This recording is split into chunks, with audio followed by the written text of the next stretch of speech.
ಓಂ ಶ್ರೀ ಗುರು ಬಸವಲಿಂಗಾಯ ನಮಃ. ಸರ್ವರಿಗೂ ಶರಣು ಶರಣಾರ್ಥಿ. ಸಕಲಕ್ಕೆಲ್ಲಕ್ಕೆ ನೀನೆ ಅಕಳಂಕ ಗುರುವೆಂದು ನಿಖಿಳ ಶಾಸ್ತ್ರವು ಹೇಳುತ್ತಿರಲರಿದೆನು. ಸಕಲಕ್ಕೆಲ್ಲಕ್ಕೆ ನೀನೆ ಅಕಳಂಕ ಗುರುವೆಂದು ನಿಖಿಳ ಶಾಸ್ತ್ರವು ಹೇಳುತ್ತಿರಲರಿದೆನು. ಸಕಲಕ್ಕೆಲ್ಲಕ್ಕೆ ನೀನೆ ಎರಗಂಬಳ್ಳಿಯ ಸಿದ್ಧ ವರಲಿಂಗ ನಾಮದಿಂ ಹರನೆ ನೀನೆನಗೆ ದೀಕ್ಷೆಯ ಮಾಡಿದೆ. ಎರಗಂಬಳ್ಳಿಯ ಸಿದ್ಧ ವರಲಿಂಗ ನಾಮದಿಂ ಹರನೆ ನೀನೆನಗೆ ದೀಕ್ಷೆಯ ಮಾಡಿದೆ. ವರಷಡಾಕ್ಷರಿಯ ದೇವರ ನಾಮದಿಂ ನನಗೆ ಅರುಹಿದಿರಿ ಶಿವಶಾಸ್ತ್ರದ ಅನುಭವವನು.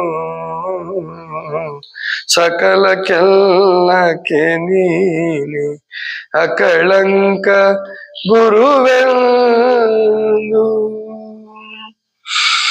ಅವರವರ ದರ್ಶನಕ್ಕೆ ಅವರವರ ವೇಷದಲ್ಲಿ ಅವರವರಿಗೆಲ್ಲ ಗುರು ನೀನೊಬ್ಬನೇ. ಅವರವರ ದರ್ಶನಕ್ಕೆ ಅವರವರ ವೇಷದಲ್ಲಿ ಅವರವರಿಗೆಲ್ಲ ಗುರು ನೀನೊಬ್ಬನೇ. ಅವರವರ ಭಾವಕ್ಕೆ ಅವರವರ ಪೂಜೆಗೂ ಅವರವರ ಭಾವಕ್ಕೆ ಅವರವರ ಪೂಜೆಗೂ ಅವರವರಿಗೆಲ್ಲ ಶಿವ ನೀನೊಬ್ಬನೇ. ಸಕಲಕ್ಕೆಲ್ಲಕ್ಕೆ ನೀನೆ ಅಕಳಂಕ ಗುರುವೆಂದು ಹೋರಾಟವಿಕ್ಕಿಸಲು ಬೇರಾದೆಯಲ್ಲದೆ ಬೇರುಂಟ ಜಗದೊಳಗೆ ನೀನಲ್ಲದೆ. ಹೋರಾಟವಿಕ್ಕಿಸಲು ಬೇರಾದೆಯಲ್ಲದೆ ಬೇರುಂಟ ಜಗದೊಳಗೆ ನೀನಲ್ಲದೆ. ಆರುವಾರಿಯಾರು ನೀನು ಬೇರಾದ ಪರಿಗಳನ್ನು ಆರುವಾರಿ ಯಾರು ನೀನು ಬೇರಾದ ಪರಿಗಳನ್ನು ಮಾರಾರಿ ಶಿವ ಷಡಕ್ಷರಿ ಲಿಂಗವೇ. ಸಕಲಕ್ಕೆಲ್ಲಕ್ಕೆ ನೀನೆ ಅಕಳಂಕ ಗುರುವೆಂದು ನಿಖಿಳ ಶಾಸ್ತ್ರವು ಹೇಳುತ್ತಿರಲರಿದೆನು. ಸಕಲಕ್ಕೆಲ್ಲಕ್ಕೆ ನೀನೆ ಸಕಲಕ್ಕೆಲ್ಲಕ್ಕೆ ನೀನೆ ಸಕಲಕ್ಕೆಲ್ಲಕ್ಕೆ ನೀನೆ ಅಕಳಂಕ ಗುರುವೆಂದು.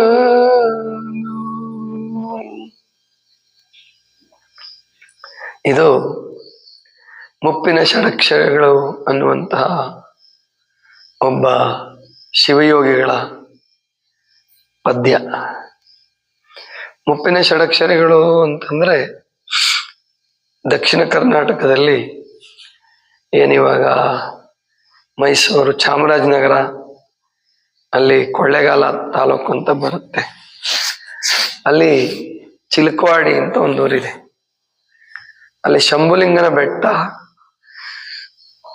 ಅಂದ್ರೆ ನಿಜಗೂಢ ಶಿವಯೋಗಿಗಳು ಇದ್ದಂತಹ ಬೆಟ್ಟ. ತುಂಬಾ ದೊಡ್ಡ ಬೆಟ್ಟ ಏನಲ್ಲ ಅದು, ಆದ್ರೆ ಇವತ್ತಿಗೂ ಬೆಟ್ಟ ಮತ್ತು ಗವಿ ಇದೆ, ಉಳಿಸ್ಕೊಂಡಿದ್ದಾರೆ ಇವತ್ತು. ಸುಮಾರು 1400 ನಂತರ 1450ರಿಂದ 1500 ಒಳಗಡೆ ಇದ್ದಿರಬಹುದು ಅಂತ ಊಹೆ ಮಾಡಿದ್ದಾರೆ.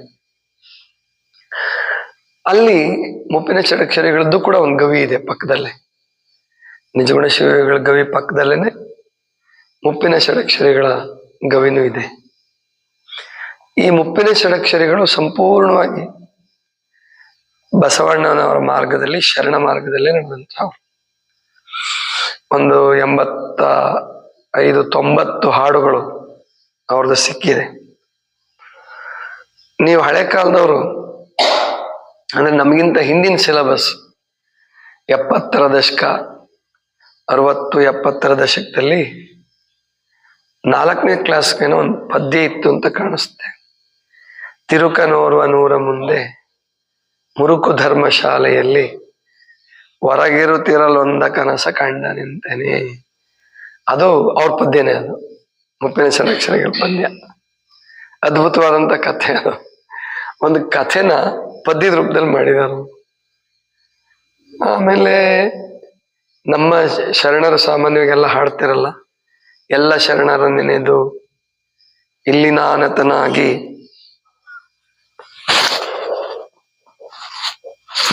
ಆ ಪದ್ಯ ಏನಿದೆ ಅದು ಕೂಡ ಮುಪ್ಪಿನ ಷಡಕ್ಷರಿಗಳದ್ದೇನೆ. ಆಮೇಲೆ ಎನ್ನ ಕಾಯವು ನಿನಗೆ ಉನ್ನತಾಲಯವಾಯಿತು, ಅದು ಕೂಡ ಅವ್ರದ್ದೇನೆ. ಇನ್ನೊಂದು ಎಷ್ಟು ಹೆಚ್ಚು ಪ್ರಸಿದ್ಧಿ ಇಲ್ಲ, ಆದ್ರೆ ಅದು ಬಹಳ ಒಳ್ಳೆ ಹಾಡು. ಧರೆಯ ಸುಖದ ಭೋಗವೆನಗೆ ಹರಿದು ಹೋಗಲಯ್ಯ ಅಂತ ಒಂದು ಹಾಡು ಬರುತ್ತೆ. ಮಾದೇವಿಯಕ್ಕನ ಮತ್ತು ಬಸವಣ್ಣನವರ ಪ್ರಭಾವ ಆ ಹಾಡಲ್ಲಿ ಎದ್ದು ಕಾಣುತ್ತೆ.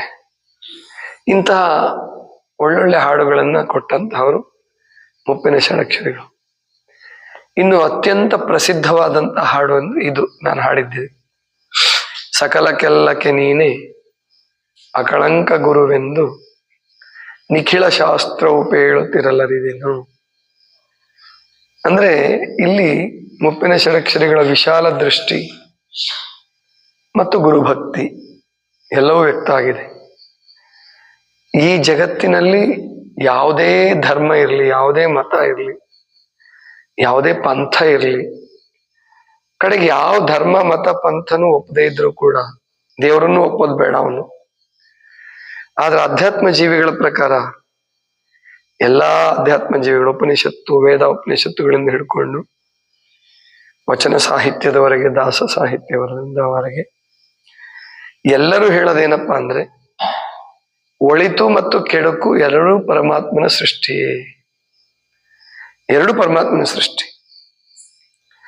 ಅವರು ಕೆಡುಕು ಮಾರ್ಗದಲ್ಲಿರೋರು ಏನ್ ಅನ್ಕೊಂತಾರೆ ಅಂದ್ರೆ ನಮಗೆ ದೇವ್ರಿಗೂ ಸಂಬಂಧ ಇಲ್ಲ, ನಮಗೂ ನಿಮ್ಗೂ ಸಂಬಂಧ ಇಲ್ಲ, ನಾವು ಇದೇ ಮಾರ್ಗದಲ್ಲೇ ಹೋಗೋರು, ಅವನ್ ದೇವರು ಒಪ್ಪಲ್ಲ, ಸೃಷ್ಟಿನೂ ಒಪ್ಪಲ್ಲ, ಏನು ಒಪ್ಪಲ್ಲ.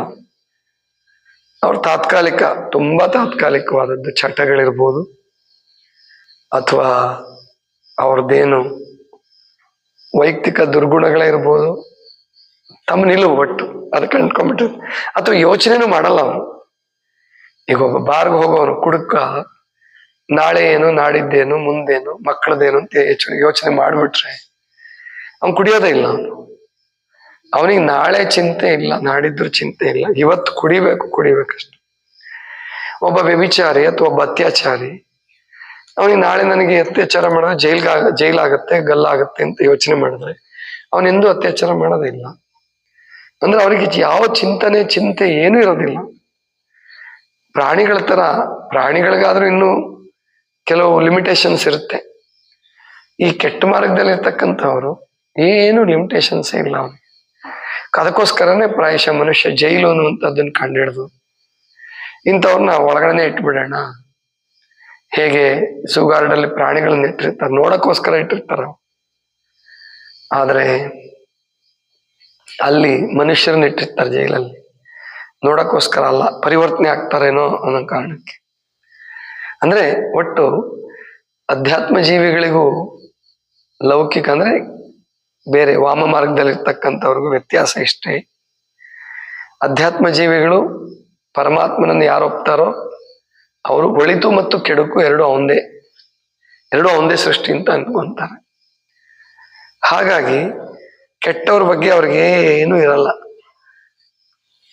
ದ್ವೇಷನೂ ಇರಲ್ಲ, ರಾಗನೂ ಇರಲ್ಲ. ಮಾತು ಕೇಳಿದ್ರ ಹೇಳ್ತಾರೆ, ಕೇಳಲಿಲ್ವಾ ಸುಮ್ಮನಿರ್ತಾರೆ ಅಷ್ಟೆ, ತಂಪಾಡಿಗೆ ತಾವು ಸಾಧನೆ ಮಾಡ್ಕೊಂಡಿರ್ತಾರೆ. ಹೀಗೆ ಸಕಲಕ್ಕೆಲ್ಲಕ್ಕೂ ನೀನೆ, ಎಲ್ಲದಕ್ಕೂ ನೀನೆ ಅಕಳಂಕ ಗುರುವೆಂದು ನಿಖಿಳ ಶಾಸ್ತ್ರವು ಪೇಳುತ್ತಿರಲರಿದೆನು. ನಿಖಿಳ ಅಂದ್ರೆ ಎಲ್ಲಾ ಶಾಸ್ತ್ರಗಳು ಹೇಳೋದು ಪರಮಾತ್ಮ ಒಬ್ಬನೇ. ಸ್ವಲ್ಪ ರೂಪಕ್ಕೆ ಕೆಲವು ಅಂಟ್ಕೋಬಹುದಷ್ಟೇ, ಅಥವಾ ತಮ್ಮ ಸಂಪ್ರದಾಯ ತಮ್ಮ ಪದ್ಧತಿಗಳಿಗೆ ಅಂಟ್ಕೋಬಹುದು, ಅಂಟ್ಕೊಂಡಿರ್ತಾರೆ. ಹಂಗೆ ಅಂಟ್ಕೊಂಡ್ರೆ ಸಾಧನೆ ಆಗೋದು ಅಂತ ತಿಳ್ಕೊಂಡ್ಬಿಟ್ಟಿರ್ತಾರೆ. ಆದ್ರೆ 20ನೇ ಶತಮಾನ 21ನೇ ಶತಮಾನದಲ್ಲಿ ಬದಲಾವಣೆ ಆಗಿದೆ. ಏನು ಗಾಂಧೀಜಿ ಬಂದ್ರು, ಮತ್ತು ಮಹರ್ಷಿ ಅರವಿಂದರು ಬಂದ್ರು, ರಮಣ ಮಹರ್ಷಿಗಳು ಬಂದ್ರು, ಜೊತೆಗೆ ಇವರಿಗೆಲ್ಲ ಕ್ರಿಶ್ಚಿಯನ್ ಸಾಹಿತ್ಯದ ಪರಿಚಯ ಆಯ್ತು. ಕ್ರಿಶ್ಚಿಯನ್ರಲ್ಲೂ ಕೂಡ ಅವರಲ್ಲಿ ಏನೇ ಡ್ರಾಬ್ಯಾಕ್ಸ್ ಅಥವಾ ಮೈನಸ್ ಪಾಯಿಂಟ್ಸ್ ಇದ್ರು ಕೆಲವು ಒಪ್ಕೊಳ್ತಕ್ಕಂಥ ಸಂಗತಿಗಳಿದ್ದು, ಅದನ್ನ ನಮ್ಮ ಮಹಾತ್ಮರುಗಳು ಋಷಿಗಳು 20 ಅಂದ್ರೆ ವಿವೇಕಾನಂದರಿಂದ ಹಿಡ್ಕೊಂಡು ಪ್ರತಿಯೊಬ್ಬರನ್ನು ಬಹಳ ಉದಾರವಾಗಿ ವಿಶಾಲವಾಗಿ ಒಪ್ಕೊಳ್ಳಬೇಕಾಗಿತ್ತು. ಅವ್ರದನ್ನ ಒಪ್ಕೊಂಡು ಅವ್ರದಕ್ಕಿಂತ ನಮ್ದೇ ಹೇಗೆ ಶ್ರೇಷ್ಠ ಅನ್ನೋದನ್ನ ಹೇಳ್ಕೊಟ್ರು. ನಮ್ಮ ಉಪನಿಷತ್ತು, ಭಗವದ್ಗೀತೆ, ವೇದ, ಪುರಾಣ, ಆಗಮಗಳಲ್ಲಿರ್ತಕ್ಕಂಥದ್ದು ಅದಕ್ಕಿಂತಲೂ ಹೇಗೆ ಶ್ರೇಷ್ಠ ಇದೆ, ಅವತ್ತಿನ ಕಾಲಕ್ಕೆ ಎಂತಹ ಸಂಶೋಧನೆ ಮಾಡ್ಕೊಂಡಿದ್ದಾರೆ ಅನ್ನೋದನ್ನ ತುಂಬಾ ಚೆನ್ನಾಗಿ ಹೇಳ್ಕೊಟ್ರು. ಹಾಗಾಗಿ ಅನೇಕ ಜನ ಹಿಂದೂ ಮತ್ತು ಕ್ರಿಶ್ಚಿಯನ್ರು ಒಟ್ಟಾಗಿ ಬದುಕಿದ್ರು. ಆಮೇಲೆ ಗಾಂಧೀಜಿ ಅಂತೂ ಇಷ್ಟು ಸ್ಪಷ್ಟವಾಗಿ ಹೇಳ್ತಾರೆ, ಧರ್ಮ ಮಾರ್ಗವನ್ನ ನೀವು ಚೆನ್ನಾಗಿ ನಡಿಬೇಕಂದ್ರೆ, ನಿಮ್ ಧರ್ಮವನ್ನು ಅರ್ಥ ಮಾಡ್ಕೋಬೇಕಂದ್ರೆ ಇತರೆ ಧರ್ಮ ಗ್ರಂಥಗಳನ್ನು ಓದ್ರಿ ಅಂತಾನೆ ಹೇಳ್ತಾರೆ. ಪ್ರಾಯಶಃ ಬೇರೆ ಯಾವ ಪ್ರವಾದಿಗಳು ಈ ತರ ಹೇಳಲ್ಲ. ಬುದ್ಧ ಆಗ್ಲಿ, ಬಸವಣ್ಣ ಆಗ್ಲಿ ಬೇರೆ ಸಮಯವನ್ನ ನೋಡ್ಬೇಡಿ ಅಂತಾನೆ ಹೇಳ್ಬಿಡ್ತಾರೆ. ಆದ್ರೆ ಗಾಂಧೀಜಿ ಮಾತ್ರ ಇಲ್ಲ, ನಿನ್ನ ಧರ್ಮ ಸರಿಯಾಗಿ ಅರ್ಥ ಆಗ್ಬೇಕಾದ್ರೆ ಪರಧರ್ಮವನ್ನು ಓದ್ರಿ, ಪರಧರ್ಮವನ್ನು ತಿಳ್ಕೊಳ್ಳಿ, ನಿಮ್ಮ ಧರ್ಮದ ಬಗ್ಗೆ ನಿಷ್ಠೆ ಇರಲಿ, ಆದ್ರೆ ಪರಧರ್ಮ ಬಿಡಬೇಡಿ, ನೋಡಿ ಅದನ್ನ ಅಂತ. ಅವ್ರಿಗೆ ಅನಿವಾರ್ಯನೂ ಇತ್ತು, ಯಾಕಂದ್ರೆ ಮುಸಲ್ಮಾನರನ್ನ ಅವು ಹೊಂದಿಸ್ಕೊಂಡು ಹೋಗ್ಬೇಕು ಅಂತ ಅನ್ಕೊಂಡು ಅವರು ಇಬ್ರು ಒಟ್ಟಾಗಿ ಹೋದ್ರೆ ಸ್ವಾತಂತ್ರ್ಯ ಬೇಗ ಸಿಗತ್ತೆ ಅಂತ ಅವ್ರ ಕಲ್ಪನೆ ಇತ್ತು. ಅದೇನೇ ಇರ್ಲಿ, ಒಟ್ಟು ಇದನ್ನ ಹೇಳಿದ್ರು. ಆದ್ರೆ ಮೂಲದಲ್ಲಿ ಅಂದ್ರೆ ಎಲ್ಲಾ ಅವರು ಸೃಷ್ಟಿ ಕ್ರಮವನ್ನು ಹೇಳುವಾಗ ಯಾರು ಆಸ್ತಿಕವಾದಿಗಳಿದ್ದಾರೆ, ಪರಮಾತ್ಮನನ್ನು ಒಪ್ತಾರೆ, ಅವರೆಲ್ಲರೂ ಹೇಳೋದೇನಂದ್ರೆ ಪರಮಾತ್ಮನ ಇನ್ನೊಂದು ರೂಪವೇ ಅಥವಾ ಪರಮಾತ್ಮನ ಸೃಷ್ಟಿಯೇ ಮಾಯೆ ಅಥವಾ ಶೈತಾನ್, ಅವ್ರ ಸೈತಾನ್ ಅಂತಾರೆ, ಸ್ಯಾಟರ್ನ್ ಅಂತಾರೆ ಇಂಗ್ಲಿಷಲ್ಲಿ. ಅದೇನಿದೆ ಅದು ಪರಮಾತ್ಮನ ಸೃಷ್ಟಿ, ಅದು ಪರಮಾತ್ಮನ ವಿರುದ್ಧ ಅಲ್ಲ. ಒಬ್ಳು ರಬಿಯಾ ಅಂತ ಹೇಳಿ ಮುಸಲ್ಮಾನ್ ಸೂಫಿ ಸಂತಳಾಕಿ, ಸೂಫಿ ಸಂತರಿದ್ರು ಕೂಡ ಅವರು ಖುರಾನನ್ನು ಒಪ್ತಾರೆ. ಖುರಾನಿನ ಕೆಲವು ಭಾಗವನ್ನ ತುಂಬಾ ಪಠಿಸ್ತಾರೆ, ನಮಾಜ್ ಮಾಡ್ತಾರೆ, ಎಲ್ಲ ಮಾಡ್ತಾರೆ. ಈ ರಬಿಯಾ ಒಂದು ಖುರಾನ್ ಪುಸ್ತಕ ಇಟ್ಕೊಂಡಾಗ ಅಲ್ಲಿ ಒಂದು ವಾಕ್ಯ ಬರುತ್ತೆ, ಶೈತಾನನನ್ನ ದ್ವೇಷಿಸಬೇಕು ಅಂತ ವಾಕ್ಯ ಇದೆ, ಖುರಾನಲ್ಲಿ ಇದೆ, ಇವತ್ತಿಗೂ ಇದೆ. ಖುರಾನಲ್ಲಿ ಏನು ಚೇಂಜ್ ಮಾಡಲ್ಲ ಸಾಮಾನ್ಯವಾಗಿ. ಖುರಾನನ್ನ ದ್ವೇಷಿಸಬೇಕು ಅಂತ ಹೇಳಿ ಇತ್ತು. ಅವಳು ಕೂಡ ಸಾಕ್ಷಾತ್ಕಾರ ಜೀವಿ, ಧ್ಯಾನ ಎಲ್ಲ ಮಾಡದಂತ ಅವಳು ಅದನ್ನ ಆ ವಾಕ್ಯನೇ ತಿದ್ಬಿಡ್ತಾಳೆ. ಶೈತಾನನ್ನ ದ್ವೇಷಿಸಬೇಕು ಅನ್ನೋದನ್ನ ಶೈತಾನನನ್ನೂ ದ್ವೇಷಿಸಬಾರದು ಅಂತ ಮಾಡ್ಬಿಡ್ತಾಳೆ. ಒಬ್ರು ಅವ್ರ ಗುರುಗಳು, ರಬಿಯಾನ ಗುರುಗಳು ಬರ್ತಾರೆ, ಬಂದು ನಮಾಜ್ ಎಲ್ಲ ಮಾಡ್ತಾರೆ. ಪದ್ಧತಿಯಂತೆ ಖುರಾನ್ ಪಠಣ ಮಾಡ್ಬೇಕಲ್ಲ, ಕೊಡಮ್ಮ ಪುಸ್ತಕ ಪುಸ್ತಕ ಕೊಡ್ತಾಳೆ. ಅದೇ ಅವಳೇನು ತಿದ್ದಿರ್ತಾಳ ಅದೇ ವಾಕ್ಯನ ಓದ್ತಾರೆ ಇವರು. ತಿದ್ದಿ ಶೈತಾನನನ್ನೂ ದ್ವೇಷಿಸಬಾರದು ಅಂತ ಬರೆದ್ಬಿಟ್ಟಿರ್ತಾಳ ಅವ್ರು. ಯಾಕಮ್ಮ ಹಿಂಗ್ ಮಾಡಿ? ಯಾಕಂದ್ರೆ ಒಂದಕ್ಷರ ಬದಲಾಯಿಸಂಗಿಲ್ಲ, ಕೊಂದೇ ಬಿಡ್ತಾರ ಅವ್ರು. ಒಂದಕ್ಷರ ಚೇಂಜ್ ಮಾಡಿದ್ರು ಕೊಂದಾಕ್ಬಿಡ್ತಾರೆ. ಆವಾಗ ಕೇಳ್ತಾಳೆ, ಇಲ್ಲ ಗುರುಗಳೇ, ಅದ್ ನನಗೆ ಬದಲಾಯಿಸದೇ ಇದ್ರೆ ನನಗೆ ಸಮಾಧಾನ ಇರ್ಲಿಲ್ಲ. ಯಾಕೆ ಅಂದ್ರೆ ಶೈತಾನ ಯಾರು? ಅವನನ್ನು ಸೃಷ್ಟಿಸಿದ್ದು ಅಥವಾ ಅವಳನ್ನು ಸೃಷ್ಟಿಸಿದ್ದು ಯಾರು? ಪರಮಾತ್ಮನೇ ತಾನೇ, ಅಲ್ಲಹನೇ ತಾನೇ, ಮತ್ ದ್ವೇಷಿಸ್ಬೇಕು ಯಾಕೆ ಅಂತ ಕೇಳ್ತಾನೆ. ಅಂದ್ರೆ ಆಧ್ಯಾತ್ಮ ಮಾರ್ಗದಲ್ಲಿ ಇರ್ತಕ್ಕಂಥವ್ರು ಎಲ್ಲರೂ ಕೂಡ ಒಳಿತು ಕೆಡುಕಿಗೆ ಮೂಲ ಪರಮಾತ್ಮನ ಸೃಷ್ಟಿಯೇ. ಆದ್ರಿಂದ ಕೆಡುಕು ಕೂಡ ಅವರ ದೃಷ್ಟಿಯಲ್ಲಿ ಕೆಡುಕಲ್ಲ. ನನಗೆ ತುಂಬಾ ಇಷ್ಟವಾದಂತ ಒಂದು ಪ್ರಸಂಗ ಇದೆ. ಸಣ್ಣ ಹುಡುಗನಿಂದ ನನ್ನ ಮೇಲೆ ಅವಾಗ ಇಷ್ಟ ಅರ್ಥ ಆಗಿರ್ಲಿಲ್ಲ ಅದು, ಆದ್ರೆ ಮುಂದೆ ಅರ್ಥ ಆಯ್ತು. ಈ ಭಕ್ತ ಪ್ರಹ್ಲಾದ ಸಿನಿಮಾ ನೋಡಿರ್ಬೇಕು ನೀವೆಲ್ಲ. ಸಿನಿಮಾ ನೋಡಿಲ್ದಿದ್ರು ಸ್ಟೋರಿನಾರ ಕೇಳಿರ್ಬೇಕು. ಸ್ಟೋರಿ ಅಂತ ಒಂದೊಂದಕ್ಕೆ 1 ಗಂಟೆ ಕ್ಯಾಸೆಟ್ ಬರೋವಾಗ 1 ಗಂಟೆ. ಅದರಲ್ಲಿ ನಾನು ಒಂದೇ ಒಂದು ಕ್ಯಾಸೆಟ್ ಇತ್ತು ಅವಾಗ ನಮ್ಮ ಮನೆಯಲ್ಲಿ. Tape recorder ತಂದ್ಬಿಟ್ಟಿದ್ರು. ಒಳ್ಳಮಳ ಅನ್ನೇ ಕೇಳ್ಬೇಕು ನಾನು, ಬೇರೆ ಏನೂ ಇಲ್ಲ ರಜಕ್ಕೆ ಬಂದಾಗ. ಸರಿ, ಅವಾಗ ನನಗೇನು ಇದೆಲ್ಲ ಅರ್ಥ ಆಗ್ತಿರ್ಲಿಲ್ಲ. ಅದ್ರ ಕಥೆ ನಿಮಗೆ ಗೊತ್ತಿರುತ್ತೆ ಕೆಲವರಿಗೆ. ಅಲ್ಲಿ ವೈಕುಂಠದಲ್ಲಿ ಜಯ ವಿಜಯ ಕಾವಲುಗಾರರು ಸನಕ ಸನಾನಂದ ಮುನಿಗಳು ಬರ್ತಾರೆ. ಬಂದ್ಬಿಟ್ಟು ವಿಷ್ಣು ದರ್ಶನಕ್ಕೆ ಹೋಗ್ಬೇಕು ಅಂತಾರೆ. ಬಿಡಲ್ಲ. ವಿಶ್ರಾಂತಿಲಿದ್ದಾನೆ ಪರಮಾತ್ಮ, ಬಿಡಲ್ಲ. ಇಲ್ಲಪ್ಪ, ನಮ್ಗೆ ಯಾವಾಗ ಬೇಕಾದ್ರೂ ಬರ್ಬೋದು ಅಂತ ಹೇಳಿದಾನೆ. ಆದ್ರಿಂದ ಬಿಡಿ, ನಾವು ಹೋಗ್ಬೇಕು, ನಮ್ಗೆ ಯಾವ ನಿರ್ಬಂಧನೂ ಇಲ್ಲ. ಅವರು ದೇವ್ರ ವಿಶ್ರಾಂತಿಲಿದ್ದಾಗ ಹೆಂಗ್ ಬಿಡಕ್ ಸಾಧ್ಯವೇ ಇಲ್ಲ. ನೀವು ಹೋಗ್ತಿರೋ ಕುತ್ತಿಗೆ ಹಿಡಿದು ನೂಕ್ಬೇಕು ಅಂತ ನೂಕಿ ನೋಡೋಣ ಅಂತಾರೆ, ದೂಡೆ ಬಿಡ್ತಾರ. ಆವಾಗ ಇವರು ಶಾಪ ಕೊಡ್ತಾರೆ, ನಿಮ್ಗೆ ಅಹಂಕಾರ ಜಾಸ್ತಿ ಆಗಿದೆ, ಹೋಗಿ ಭೂಲೋಕದಲ್ಲಿ ಹುಟ್ಟ್ರಿ ನೀವು. ಆವಾಗ ಅವ್ರಿಗೆ ಪಶ್ಚಾತ್ತಾಪ ಆಗತ್ತೆ. ಇವರು ಒಳಗಡೆ ಹೋಗ್ತಾರೆ, ಅವರು ಭಯ ಪಟ್ಕೊಂಡು ಸುಮ್ಮನೆ ಬಿಡ್ತಾರೆ, ದರ್ಶನ ಆಗತ್ತೆ. ಆವಾಗ ಇವರು ಹೋಗಿ ಗೋಳಾಡ್ತಾರೆ ಜಯ ವಿಜಯನು. ಆಗ ವಿಷ್ಣು ಒಂದು ಮಾತು ಹೇಳ್ತಾನೆ. ಏನಂದ್ರೆ, ಯಾರಿಗಾರು ನೆನಪಿದೆಯಾ? ಯಾರಿಗೂ ನೆನಪಿಲ್ಲ. ಏನ್ ಹೇಳ್ತಾನೆ? ನೋಡಪ್ಪ, ಮುನಿಗಳ ಶಾಪ ಅಂತೂ ತಪ್ಪಿಸ್ಕೊಳಕ್ ಆಗಲ್ಲ. ಮುನಿಗಳ ಶಾಪ ತಪ್ಪಿಸ್ಕೊಳಕ್ ಸಾಧ್ಯವೇ ಇಲ್ಲ, ನೀವು ಅನುಭವಿಸ್ಲೇಬೇಕು. ಆದ್ರೆ ನೀವು ಇಲ್ಲಿ ಸೇವೆ ಮಾಡಿದ್ದಕ್ಕೋಸ್ಕರ ನಿಮ್ಗೊಂದು ಆಯ್ಕೆ, 2 ಆಯ್ಕೆ ಕೊಡ್ತೀನಿ ನೋಡಿ. ಆಯ್ಕೆ ಅದು ಅವಾಗ್ಲೂ ಇತ್ತು, ಇವಾಗ ಬರೀ ಈಗಿನ ಎಕ್ಸಾಮಲ್ಲಿ ಅಷ್ಟೇ ಅಲ್ಲ, ಅವಾಗ್ಲೂ ಆಯ್ಕೆ ಇತ್ತು. ಏನು ಆಯ್ಕೆ ಅಂತಂದ್ರೆ, ಒಂದು 7 ಜನ್ಮಗಳನ್ನು ಎತ್ತು ಭೂಮಿ ಮೇಲೆ 7 ಜನ್ಮಗಳಲ್ಲಿ ಹುಟ್ಟಿ 7 ಜನ್ಮಗಳನ್ನು ಎತ್ತಿ ನೀವು ನನ್ನ ಮಿತ್ರರಾಗಿ ವೈಕುಂಠಕ್ಕೆ ಬರ್ತೀರೋ. ಅರ್ಥ ಆಯ್ತಾ? 7 ಜನ್ಮಗಳು ಎತ್ತಬೇಕು ನೀವು. ನನ್ನ ಮಿತ್ರರಾದ್ರೆ 7 ಜನ್ಮ ಬರ್ಬೇಕು, ಅಂದ್ರೆ ಭಕ್ತರಾಗಿ ನನ್ನ ಭಜಿಸೋರಾಗಿ 7 ಜನ್ಮಗಳನ್ನು ಎತ್ತಬೇಕು. ಇಲ್ಲ 3 ಜನ್ಮಗಳನ್ನು ಎತ್ತಿ ನನ್ನ ವೈರಿಗಳಾಗಿ ವೈಕುಂಠಕ್ಕೆ ಬರ್ತೀರೋ. ಇವೆರಡು ಆಯ್ಕೆ ನಿಮಗೆ. ನೆನಪಾಯ್ತು ಇವಾಗ ಯಾರಿಗಾದ್ರು? ಇಲ್ಲ, ನೆನಪಾಗಿಲ್ಲ ಹಂಗಾದ್ರೆ ಯಾರಿಗೂ. ಈ ಪ್ರಸಂಗ ಅಲ್ಲಿದೆ, ಮತ್ತೊಂದ್ಸರಿ ಬೇಕಾದ್ರೆ ಆ ಸಿನಿಮಾ ನೋಡಿ. 7 ಜನ್ಮಗಳು ಮಿತ್ರರಾಗಿ ಅಥವಾ ಭಕ್ತರಾಗಿ 7 ಜನ್ಮ ಕಳೀತಿರೋ ಭೂಲೋಕನಲ್ಲಿ, ಅಥವಾ ವೈರಿಗಳಾಗಿ 3 ಜನ್ಮ ಕಳೀತಿರೋ ಅಂತ ಕೇಳ್ತಾರೆ. ಆವಾಗ ಅವ್ರೇನ್ ಹೇಳ್ತಾರೆ, ಅಯ್ಯೋ ದೇವ್ರೆ, ನಿನ್ನನ್ ಬಿಟ್ಟು ನಮ್ಗೆ ಇರಕ್ಕಾಗಲ್ಲಪ್ಪ, ನಿನ್ ವೈರಿಗಳಾದ್ರೂ ಪರವಾಗಿಲ್ಲ, ನಾವು 3 ಜನ್ಮಕ್ಕೆ ನಿನ್ನ ಹತ್ರ ಬರ್ತೀವಿ ಅಂತ. ಅರ್ಥ ಆಯ್ತು ನಿಮಗೆ? 3 ಜನ್ಮಕ್ಕೆ ನಿನ್ನ ಹತ್ರ ಬರ್ತೀವಿ. ಆ 3 ಜನ್ಮಗಳೇ ಅವ್ರು ಹೇಳೋದು. ಒಂದನೇದು ಹಿರಣ್ಯಕಶಿಪು, ಹಿರಣ್ಯಾಕ್ಷ. 2ನೇದು ರಾವಣ, ಕುಂಭಕರ್ಣ. 3ನೇದು ದಂತವಕ್ರ, ಶಿಶುಪಾಲ. ಇದರಲ್ಲಿ 100% ಕರೆಕ್ಟ್ ಇದೆ. ಇದೇ ಜನ್ಮಗಳು ರಾಮ ಕೃಷ್ಣನ್ ಜೊತೆಗೆ ಬಂದ್ರು ಅಂತ ನಾವೇನು ತಗೋಬೇಕಾಗಿಲ್ಲ. ಯಾಕೆಂದ್ರೆ ರಾಮನ ನಂತರ ಸುಮಾರು 2000 ವರ್ಷಗಳು ಕೃಷ್ಣ ಹುಟ್ಟಿದ್ದು 2-2.5 ಸಾವಿರ ವರ್ಷ. ರಾಮನಿಗೂ ಕೃಷ್ಣನಿಗೂ ಅಂತರ 2-2.5 ಸಾವಿರ ವರ್ಷ. ಇದು ನಿಮಗೆ ಗೊತ್ತಿರಬೇಕು.